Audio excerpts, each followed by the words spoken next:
GOP candidates have been busy debating the economy, of course, as well as a handful of social issues. But our next guest says they've been ignoring one very important topic, national security.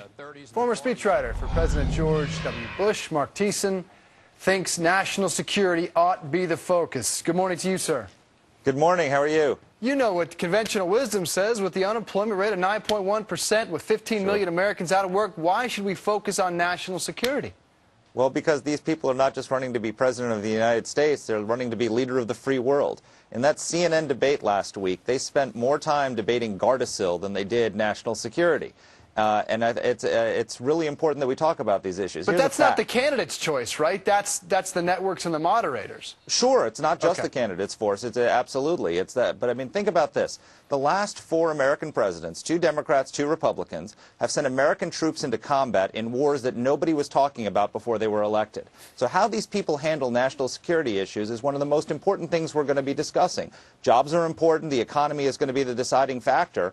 But how they handle the tough national security questions could be the difference between peace and war. And the fate of the free world is in their hands. So we have to talk about these things. Mark, of all of the GOP candidates out there, is there one who you think gets it?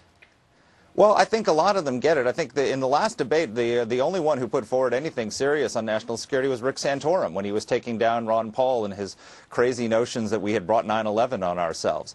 But look, I think they all have views on national security, but we have to give them a chance to talk about it.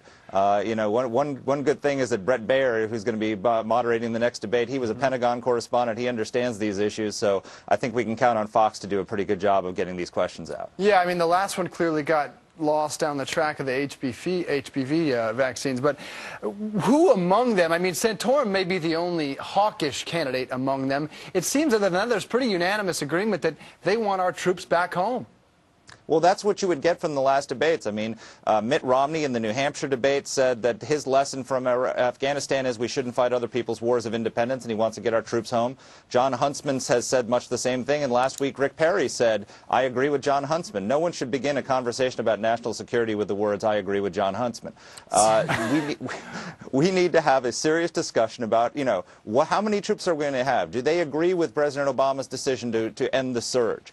Are 3,000 troops in Iraq enough to make sure we don't lose our gains? What are they going to do about a nuclear Iran? I mean, there are so many critical issues that are not getting discussed. And quite frankly, the only way to do this is to have a debate that's devoted exclusively to national security. Well, I think you've just written the playbook for Brett Baer. I hope he's been taking notes of the questions that you would ask the candidates about national security. Mark Thiessen, thanks so much for coming in with your perspective.